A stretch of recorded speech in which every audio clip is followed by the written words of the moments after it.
falta de amor e da presença dos pais na primeira infância na vida de uma pessoa.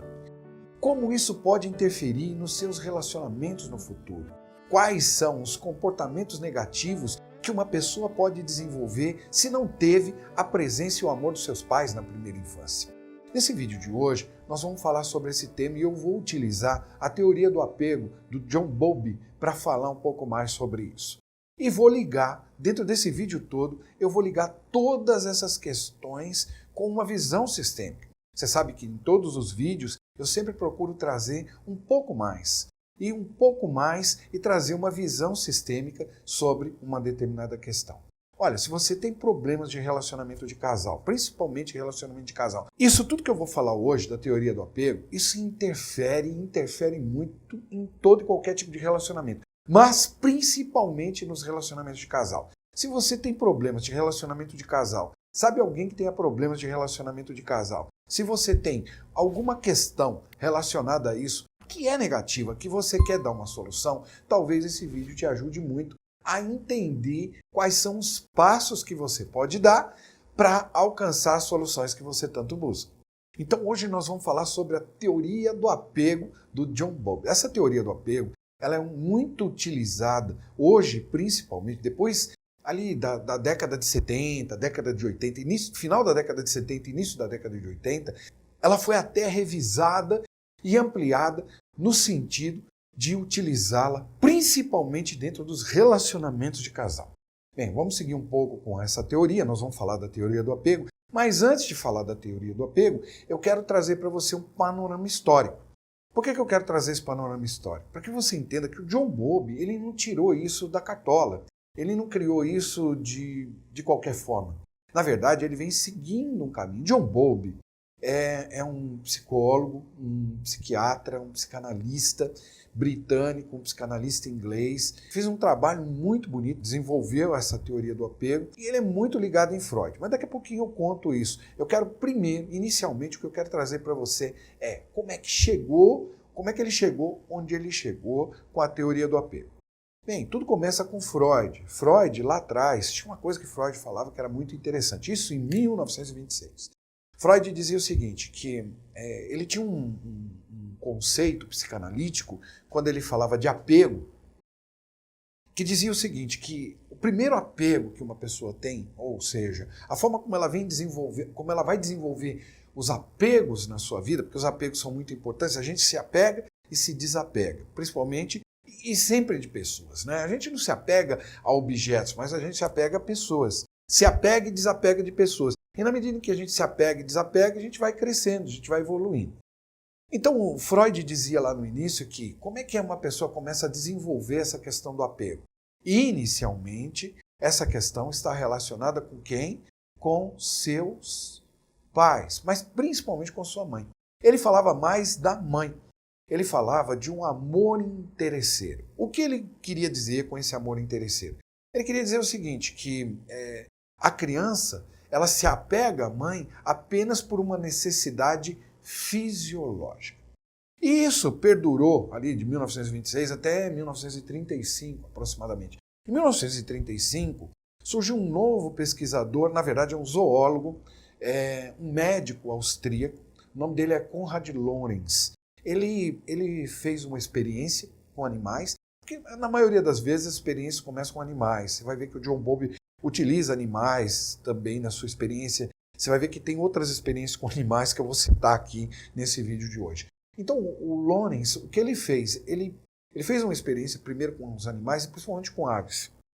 E ele trouxe um conceito de imprint. E qual é o conceito de imprint? O conceito de imprint diz o seguinte, que quando um bebê nasce, qual é o primeiro elemento que ele vai se apegar? É o primeiro objeto que ele vai enxergar. O primeiro objeto que ele enxerga é o primeiro objeto de apego. E aquele objeto pode se tornar a mãe desse bebê, pode se tornar alguém que represente a mãe desse bebê. Ele falava de objeto, mas a gente via que não era apenas, né? não tão somente apenas objeto. Um bebê precisa de um contato, ele precisa de um cuidador. O bebê sempre precisa de um cuidador. Ah, você está se perguntando, mas o que o bebê tem a ver com essa... Nós vamos chegar nesse negócio de relacionamento de casal, você vai ver que interessante que é, e você vai poder fazer uma análise dos seus relacionamentos de casal. Olha que interessante. Você vai poder fazer uma análise não apenas dos seus comportamentos, mas você vai poder fazer uma análise do comportamento de outras pessoas. E vai encontrar ainda nesse vídeo condições de que você possa acertar essas coisas, melhorar essas coisas, encontrar algumas soluções. Mas vamos seguir lá. Então, o que ele dizia em relação a esses animais? Ele dizia que esses animais ou esses bebês se apegavam àquele objeto que representasse a sua mãe. No caso de objeto, nós estamos falando de uma pessoa, estamos falando de alguém que represente a mãe. Bom, então nós tivemos o primeiro conceito de Lorenz, que era o conceito do imprint. Isso também durou um tempo, né? Algumas pesquisas foram feitas, e ali, já mais na década de 50, né? A gente já chegando mais na década de 50, nós temos um pesquisador que é Harry Harlow. Harlow, ele inclusive ele trabalhou com Abraham Maslow. Abraham Maslow, você lembra que Abraham Maslow era um psicólogo humanista que desenvolveu a hierarquia das necessidades, que mostrava, ou que demonstra, né, e que foi muito importante para a psicologia, que demonstra a nossa necessidade de satisfazer, a importância de satisfazer as nossas necessidades fisiológicas, segurança, sociais, autoestima e autorrealização. E esse Harlow trabalhou inclusive com ele. Eu não sei se foi mais ou menos nesse mesmo período. E ele fez uma experiência que foi muito significativa também. Qual é a experiência dele? A experiência dele em relação ao desenvolvimento do apego. Porque, lembra, o que Freud disse do apego? Freud disse do apego o seguinte, que a criança só se apegava à mãe, o bebê só se apegava à mãe por conta da mãe atender uma necessidade fisiológica da criança, ou seja, alimentar, proteger aquela criança, né, cuidar, limpar e etc. Então, por isso que o bebê se apegava. Mas, para refutar isso, ele fez uma experiência com macacos da raça Rhesus.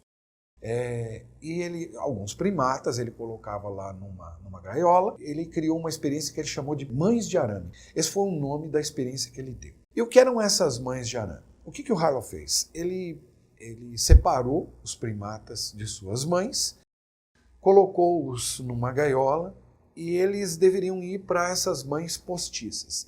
Ele criou dois tipos de mãe postiças, uma ao lado da outra. A primeira tinha uma mamadeira apenas colocada nela. Então o bebê, quando queria se alimentar, ele ia para lá, mamava, e ao lado tinha uma outra mãe. Qual era a outra mãe? A outra mãe, ele revestiu essa mãe de arame que ele criou, que imitava um macaco, um primata. Ele revestiu essa mãe com cobertores e toalhas bem felpudas para que o animal pudesse escolher entre a alimentação e o afeto. E olha que interessante. O macaquinho ele ia até lá e mamava naquela mãe de arame que tinha uma mamadeira. Ele mamava. Mas ele corria para outra mãe e se aninhava, como quem se aninha no colo. Então ali ele começou a demonstrar que não é assim. Não é uma pessoa, ela não é só uma questão de alimentação, não é só uma questão fisiológica. Tem uma questão de afeto envolvida no meio. Isso tudo começa a caminhar em direção a uma experiência muito mais profunda, que foi a experiência do John Bowlby. John Bowlby, como eu te falei, ele é esse psicólogo, psiquiatra, esse psicanalista inglês, e ele começou a fazer primeiro algumas experiências de observação com crianças, com humanos e animais. Na verdade, assim, ele observava os humanos e os primatas que se aproximavam mais no comportamento dos seres humanos. Nós temos que lembrar, como eu te disse, que muitas experiências começam com os animais, com os primatas. Então ele começa a observar não apenas os primatas, mas os humanos também. O que acontece com uma criança, com um bebê que é separado da mãe? Como o processo se desenvolve a partir da separação? Então, para ele criar a teoria do apego, ele precisou entender primeiro como funcionava no ser humano o desapego. Como é que um ser humano se desapega? Como é que ele se torna emocionalmente desapegado? Então ele começou primeiro a observar essas crianças. Mas lembra, eu já te falei algo aqui. Ele tinha uma admiração muito grande por Freud. Ele sempre teve um respeito muito grande por Freud. E Freud é o ponto de partida desse cara. Ele começa ali a olhar exatamente para isso. Sim, para essa questão do desapego a partir dos conceitos psicanalíticos de Freud. Então ele começou a olhar para aquela questão. E aí ele percebe o seguinte, que quando você separa uma criança da sua mãe, essas crianças passam por uma sequência clara de reações no momento que elas são separadas. Ou seja, elas têm um comportamento claro, elas demonstram claramente sua insatisfação no momento que são separadas do seu cuidador. Então, quando o bebê é separado do cuidador, e aí não só a mãe, mas o cuidador, foi outra observação que ele fez, que foi importantíssima, porque ali começa a abrir espaço para algo que é o seguinte, não é só a mãe, com quem a criança tem esse vínculo, esse apego. Ele chama de apego esse vínculo. Nós, dentro das constelações, tratamos de vínculo, mas ele chama de apego. Não é só com a mãe, mas com o cuidador de uma forma geral. E ele percebe que isso, essa sequência que acontece ali, ela vai se desenvolver em 3 estágios. No primeiro estágio, é o que ele chama de estágio de protesto, ali ele demonstra como essa ansiedade da separação cria condições para que essa criança possa protestar. Na verdade, percebe-se que ela não quer ficar afastada do seu cuidador. Então, o primeiro movimento que uma criança faz no estágio inicial, são 3 estágios, estágio de protesto, estágio de desespero e o estágio de desapego. Então, no primeiro estágio, o que ela faz? Ela chora, porque o único instrumento que uma criança tem é o choro. Então ela chora, e ela começa a perceber que isso não funciona plenamente. Mas aí ele testa algo diferente. Ele fala assim, bom, vamos mandar uma outra pessoa que não fosse o cuidador dessa criança. Isso que eu estou te falando, a gente percebe hoje nos nossos filhos, netos, nas crianças de uma forma geral. As crianças têm um apego muito maior com o seu cuidador, com a mãe ou com o pai. Você pode perceber isso na prática. E aí quando você tira a criança do colo da mãe, o que acontece com ela? Muitas vezes ela chora. Às vezes o tio, o primo, o irmão, alguém quer trazer um pouco de tranquilidade para a mãe e fala, não, dá ele aqui que eu seguro. E segura e a criança continua chorando, e a criança continua chorando, e a criança não para. O segundo tipo de comportamento que ele viu nesse primeiro estágio, que era o estágio de protesto, foi que as crianças resistiam a outros cuidadores. Havia uma resistência das crianças a outros cuidadores. E buscavam aquele cuidador original. Então é como se a criança quisesse sair do colo daquela pessoa que a pegou, sair do colo daquela pessoa que estava com ela, ou sair próximo daquela pessoa que estava com ela, na tendência de ir com a mãe ou de ir com o seu cuidador, principalmente a mãe ou o pai. Então a criança queria, exigia aquele com quem ela estava acostumado, com aquele com quem ela desenvolveu esse apego inicial, esse vínculo maior inicial. Então ela queria porque queria isso. E se isso não acontece, né, ela sempre busca. Então a terceira parte, o terceiro comportamento observado, o primeiro foi dentro da resistência, aí, do estágio de protesto, foi o choro. Depois do choro, é a resistência, não quer ir com a outra pessoa e tal. E o terceiro comportamento é que elas buscavam aquela pessoa. Se nada disso acontece, ele percebe que passa por um estágio de desespero. A criança se desespera, se angustia muito mais, se estressa muito mais. Grita, chora, vai à exaustão no seu choro. E aí ele passa por um outro estágio. Ele percebe que a criança passa por um outro estágio. Qual é o outro estágio? O estágio do desapego. No estágio do desapego, e agora é muito importante. Isso aqui é muito importante, porque isso determina a forma como uma pessoa vai se relacionar com as pessoas para o resto da sua vida. Olha só. Então, se ela não teve a presença e o amor do seu pai, da sua mãe, dos principais cuidadores na sua vida, ela vai penar. Lá na frente ela vai penar. Até hoje nós já sabemos, né? Porque talvez algumas pessoas pensem, eu fui criado pela minha avó, eu fui criado pelo meu tio. tudo bem, tudo bem. Você foi criado por eles, eu entendo que isso pode ter preenchido de certa forma, mas talvez possa ter causado outros tipos de impacto. Daqui a pouquinho eu falo mais sobre esses tipos de impacto quando não são os pais, Daqui a pouquinho não, vamos falar já. O que acontece com os pais é o seguinte, bem, dentro das constelações nós temos uma coisa que a gente já vê naturalmente. Nós temos um vínculo que é natural com os nossos pais. Nós temos um vínculo e nós temos um lugar dentro da família.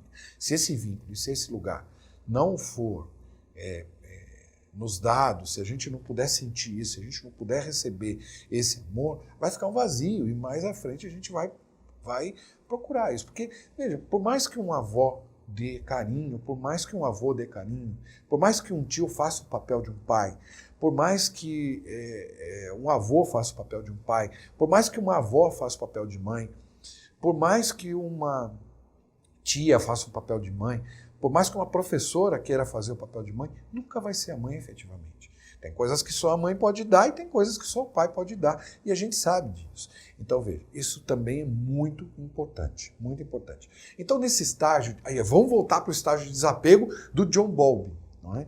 Então, lembra, temos 3 estágios. O primeiro estágio é o estágio de protesto. Depois nós temos o estágio de desespero e o estágio de desapego no final. Quando nós voltamos para esse estágio de desapego, o que acontece com o bebê naquele momento? Ele emocionalmente ele se desapega. É como se desconectasse. É uma coisa do tipo assim, bom, já que você não me quer, eu também não te quero e pronto.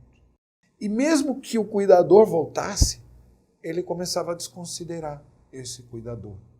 O cuidador volta e ele fala, tudo bem, não faz diferença nenhuma, não faz nada, não faz nenhuma diferença, eu não estou nem aí. E aí esse bebê não demonstra mais nenhum tipo de chateação, nenhum tipo de impacto. Olha que coisa interessante. Nenhum tipo de chateação e nenhum tipo de impacto. E isso ele vai levar para a vida adulta. Isso vai acontecendo ao longo de toda a sua infância, pré-adolescência, adolescência, juventude e até a fase adulta. Ou seja, em todos os relacionamentos, essas características que foram desenvolvidas a partir daí, elas estarão presentes. E ele, John Bowlby, convencionou chamar esses apegos de apegos seguros ou inseguros. Obviamente que apegos seguros são esses apegos que vão trazer aquilo que a gente poderia tratar como um impacto positivo na vida dessa pessoa. Vão trazer relacionamentos muito mais saudáveis, vão trazer relacionamentos com muito mais qualidade. Já os inseguros, esses apegos inseguros, certamente que vão trazer impactos e consequências muito mais negativas na vida dessa pessoa. E nós precisamos lembrar sempre o seguinte, quando nós falamos de apego aqui, quando a gente está falando de apego, nós estamos falando de formação de vínculo. Trazendo para uma linguagem sistêmica, para uma visão sistêmica, nós estamos falando de formação de vínculo. Então, como é que uma pessoa forma vínculo com outras pessoas, em outros relacionamentos? Isso, obviamente, que isso se aplica diretamente aos relacionamentos de casal. Ela vai formar vínculos que são mais seguros ou menos seguros, ou talvez inseguros. E esses apegos seguros, ele traça até algumas características. Eu vou te dar algumas características nesse sentido, características de comportamento dos pais e as características desenvolvidas, obviamente, pelos filhos, ou seja, por nós. Quais eram as características que os nossos pais tinham e quais foram as características que nós desenvolvemos? Nós vamos ver que nos inseguros, nós os classificaremos em 3 tipos. Ele, John Bowlby, classifica em 3 tipos. Então isso nos ajuda numa reflexão. E eu quero que você possa refletir comigo como foi isso para você. Nos apegos seguros, vamos começar pelos seguros. Seguros têm uma classificação. Nesses, quais eram as características dos pais? Eram aqueles pais que estiveram sempre disponíveis. Pais que acolheram esses filhos. Uma família bem estruturada, uma família onde o filho podia sair para uma experiência e ele sabia que, ao sair para a sua experiência, ele sempre teria um lugar para ele voltar. Então nós estamos falando de uma família estruturada, e uma família, quando a gente olha dentro de uma constelação, quando a gente olha de uma forma sistêmica, é uma família onde o pai está presente, onde o filho pode tomar esse pai, onde a mãe está presente e o filho pode tomar essa mãe de uma maneira muito mais adequada. Isso vai trazer benefícios para a sua vida como um todo. E quando eu digo de benefícios, em todos os sentidos, né? Riqueza, prosperidade, sucesso, trabalho, seja lá o que for, mas vai trazer uma série de benefícios, como a gente vê presente dentro das constelações. E como é que isso se apresenta naquelas crianças? E são essas características que esses adultos levarão para a sua vida. São pessoas muito mais otimistas, pessoas que conseguem olhar para a vida e entender que existem elementos na vida onde elas podem fazer algo e onde elas não podem, né? Conseguem cultivar melhor o seu amor próprio, ter uma autoestima e um amor próprio muito mais elevados. E são muito mais resilientes também. E o que é resiliente? Essa palavra resiliente tem sido utilizada muito hoje em dia, que significa que uma pessoa pode ir para uma experiência, se estressar, ter algum tipo de tensão, mas voltar ao seu estado normal com muito mais tranquilidade do que outras pessoas. Então essa é a característica do tipo de apego seguro. Mas a gente já viu que existem os tipos de apegos inseguros, ou estilos de apegos inseguros. Alguns falam tipos, outros falam estilos. Mas pouco importa, o que importa é que a gente consiga utilizar isso de uma maneira muito produtiva nos nossos relacionamentos. É isso que eu busco com esse nosso vídeo. Mas eu queria só te dizer o seguinte, olha, ainda esse vídeo é um pouco longo, e você entende por que ele é um pouco longo, porque a gente tem que fazer uma caminhada até aqui para você fazer essa autoanálise. A partir de agora, você vai conseguir fazer uma autoanálise sua e uma autoanálise dos seus relacionamentos também. Você vai conseguir analisar algumas pessoas, mas antes, quero ainda dentro desse alerta colocar 3 pontos que para mim são extremamente importantes. O primeiro deles é o seguinte, existe uma predominância desse estilo, ou seja, existe um estilo, todos eles de alguma forma, todas essas características de alguma maneira, estão presentes, mais ou menos presentes na vida de uma pessoa. Mas existem aquelas que pulsam de uma forma muito mais potente, a gente percebe que isso está muito mais presente na vida de alguém. Então entenda que nós estamos olhando para a predominância. E quando a gente trabalha nessa predominância, isso pode nos ajudar. Então, esse primeiro ponto, predominância. Depois o segundo ponto é o seguinte, isso não é uma questão de escolha, ninguém escolheu ser assim, ou ninguém escolheu se relacionar com alguém desta forma. Na verdade foi um caminho de adaptação, inúmeros impulsos que foram, ou impulsos, fatos, eventos, efeitos, que foram levando essa pessoa para se relacionar desta forma, ou até mesmo você para se relacionar dessa forma. Falei que ia colocar 3 pontos, vou pegar o último ponto aqui. O último e o mais importante é que nós podemos mudar. Nós podemos mudar. Então, tudo isso que nós vamos fazer agora nos ajuda, de repente, a encontrar uma solução. Eu até vou falar, em termos de solução, o que pode e o que não pode ser feito. Bom, vamos falar então de quais são os tipos ou estilos de apego inseguros. Nós temos 3 tipos, como eu te falei. O primeiro deles é o evitante ou evitativo. O segundo deles é ambivalente ou ansioso. E o último é o desorganizado. Vamos olhar para cada um deles, vamos passar o detalhe de cada um deles e vamos entender, detalhe, quando eu falo de detalhes, são as características deste estilo ou tipo. E a gente vai entender qual é a solução que a gente pode dar para isso, né? De que maneira nós podemos, talvez, aliviar um pouco mais a tensão contida em pessoas que têm essas características de determinado estilo, de determinado tipo. Então, o primeiro deles, nós vimos que o primeiro é esse evitante ou evitativo. Como é que nasce esse estilo? De onde ele vem? Primeiro vamos olhar para os pais. Os pais, normalmente, como nós vimos no seguro, os pais normalmente são mais distantes emocionalmente. São pais que de alguma forma rejeitaram a criança, que te rejeitaram lá quando você era pequeno ou rejeitaram a pessoa que está com você quando era pequeno. São pais que tiveram baixíssima vinculação com essa pessoa, que de alguma forma estavam desatentos às necessidades da criança em si. Então esses pais, por essa condição, criaram nesta pessoa, começaram a oferecer para essa pessoa Enquanto criança ainda, lembra que isso se estende de criança, adolescência, juventude, ainda quando criança, começaram a criar nela uma condição de deixar de procurar os pais. E ao longo da vida, na medida em que o tempo vai passando, o que vai acontecendo? Ela vai vivendo um isolamento familiar. Esse isolamento familiar se traduz também na sociedade. Já que ela vive um isolamento familiar, ela passa a viver um isolamento social também. E dessa maneira, são pessoas que têm uma característica de se sentirem melhor quando elas estão sozinhas, de quererem, de alguma forma, viver na solidão. De alguma maneira, elas encontram segurança na solidão.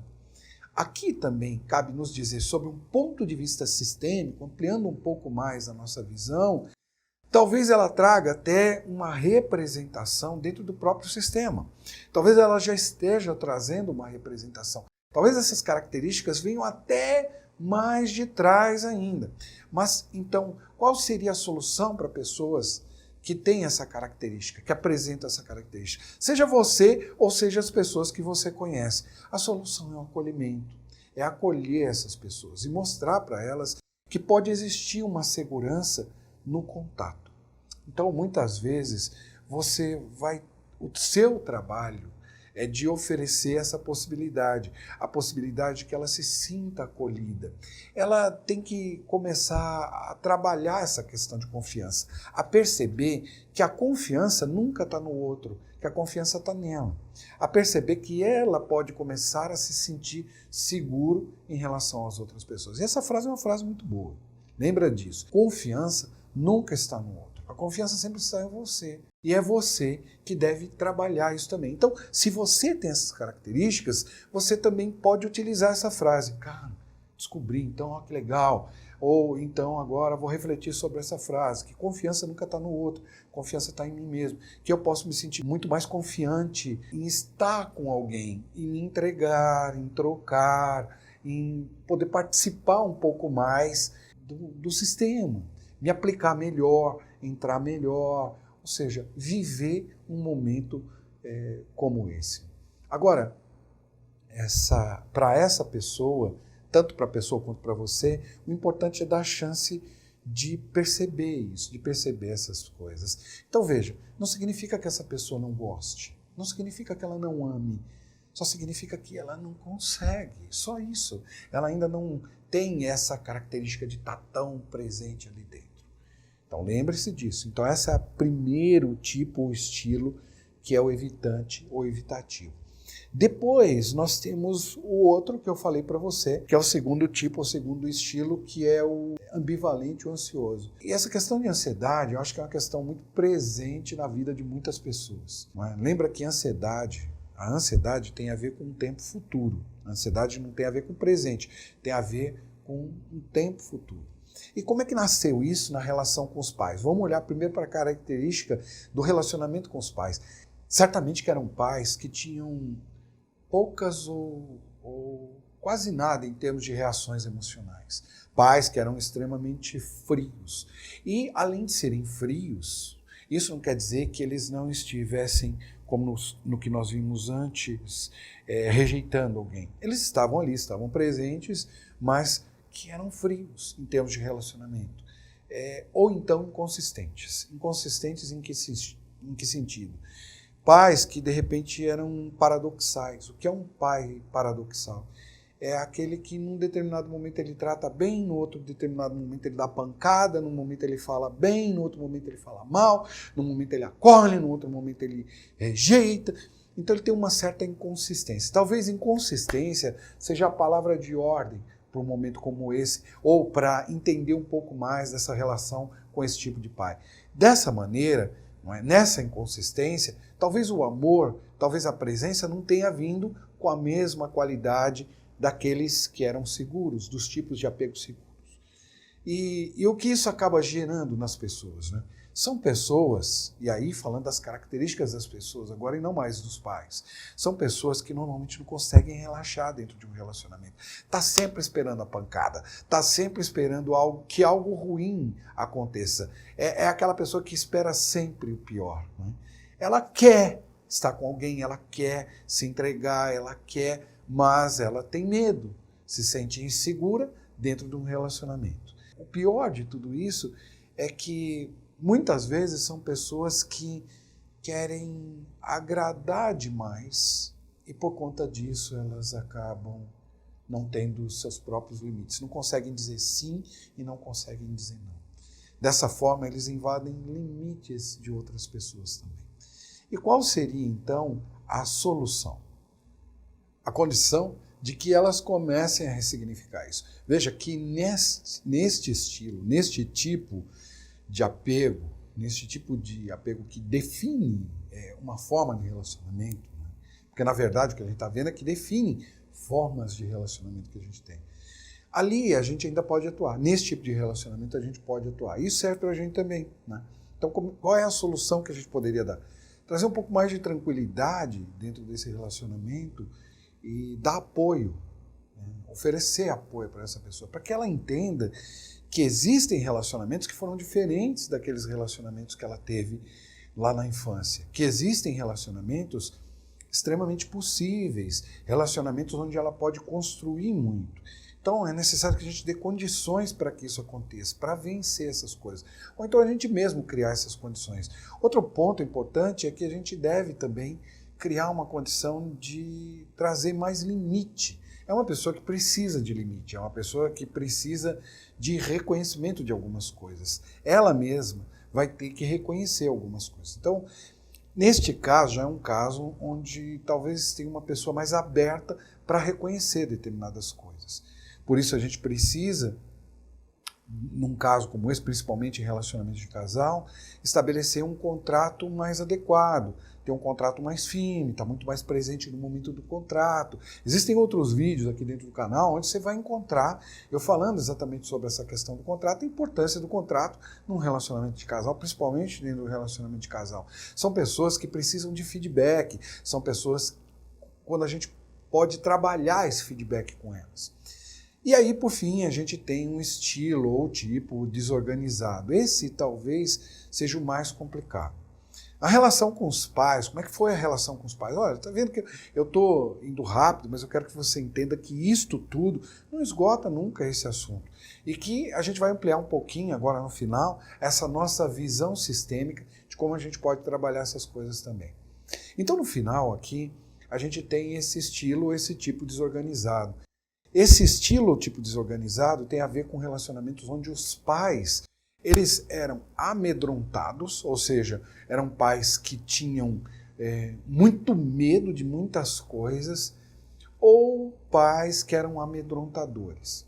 Aqui surge um comportamento dos pais muito mais caótico e instável. São pais que talvez sejam adictos, algum tipo de adição, tem algum tipo de adição, pode ser droga, pode ser bebida, pode ser jogo, pode ser algum tipo de adição, e que de alguma forma foram pais também abusadores. E aí abuso em todos os sentidos que você pode imaginar, né? Filhos que de alguma forma foram abusados por esses pais.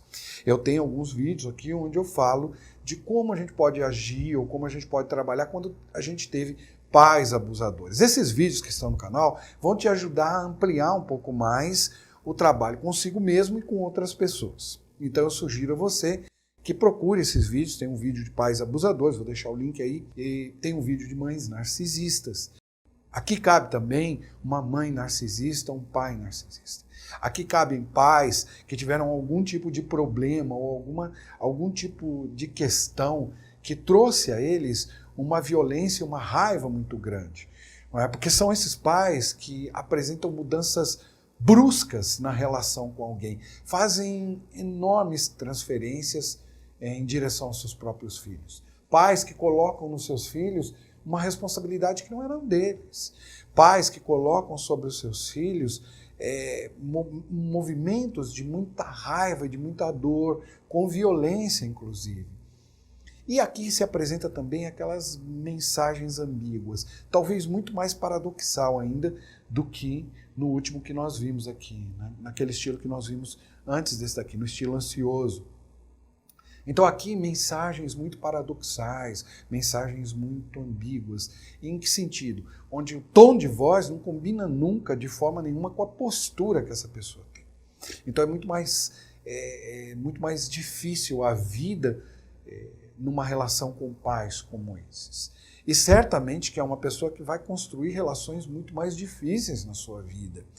Não é? Relações onde ela terá essa desorganização, onde ela terá movimentos também que são muito mais caóticos. Então veja, como é que isso se apresenta nas pessoas? São pessoas que têm medo de relacionamento, se mantêm hipervigilantes o tempo inteiro, e uma vigilância extremada, mas apesar dessa hipervigilância, tem aqui algo que também é paradoxal, ou seja, que foge da nossa compreensão.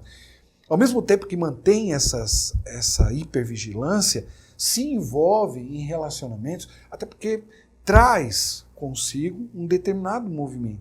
É como se quisesse uma solução. Tem algo aqui que é muito importante, né? Num relacionamento de casal, a gente sempre está buscando uma solução lá para a nossa família. Em outros vídeos eu já falei sobre isso. Aquilo que foi legal, a gente quer replicar. E o que não foi bom, a gente quer fazer diferente. Então, são pessoas que, de alguma maneira, até por esse movimento sistêmico, o que elas buscam? Elas buscam, de certa forma, assim, encontrar essa solução para a sua própria família. E isso as leva, apesar de serem hipervigilantes, supervigilantes, isso as leva para relacionamentos caóticos, relacionamentos conflitantes demais e relacionamentos onde exista, inclusive, abuso. Relacionamentos abusivos se enquadram exatamente aqui. São pessoas que têm uma agressividade muito grande, pessoas que apresentam uma mudança de humor muito grande, que certamente fazem transferência também, porque viveram isso, porque entenderam que essa transferência era uma forma de expressar a sua raiva, de expressar, de alguma forma, as suas próprias dores. Então, são pessoas violentas dentro do seu próprio relacionamento. Se isso acontece com você, acontece com outras pessoas, qual é a solução que a gente poderia dar para isso? A primeira é trazer segurança dentro desse processo. Trazer segurança significa que a pessoa possa entender, perceber que tudo já mudou. É ressignificar as coisas. E muitas vezes aqui não é um trabalho seu só com o seu parceiro, com a sua parceira. Ou não é um trabalho seu só com o mundo. Aqui a gente vai precisar de uma ajuda profissional. Aqui, normalmente, a gente precisa de uma ajuda terapêutica. É necessário que essa pessoa possa ressignificar todas essas coisas através de trabalhos terapêuticos. Não é fazendo uma constelação que ela vai conseguir uma solução para isso. Ela precisa mudar um padrão, de certa maneira, mudar um padrão de pensamento, mudar suas referências. Então são pessoas que precisam de novas referências. Lembre-se que nós somos feitos de referências. Eu acho que esse estudo do John Bowlby nos mostra o quanto nós somos feitos de referências. Aqui a gente precisa colocar limites para essas pessoas também, colocar um limite diferente, e a gente precisa se colocar um limite também. Muitas pessoas que hoje têm algum tipo de adição é porque sofreram essas questões ou estiveram ligados com pessoas com essas características que eu coloquei, com pais com essas características que eu coloquei. Portanto, veja, o papel de um pai, de uma mãe é muito importante na nossa primeira infância. Portanto, se a gente não teve a presença desse pai e dessa mãe na nossa primeira infância, olha o quanto isso vai trazer de impacto e de consequência dentro dos nossos relacionamentos. Eu acho que esse vídeo te ajuda a fazer uma autoanálise, primeiro, como eu disse, em você, e fazer uma autoanálise dentro do seu próprio relacionamento, onde você pode analisar a outra pessoa e, de repente, perceber algumas soluções ou alguns passos que você pode dar.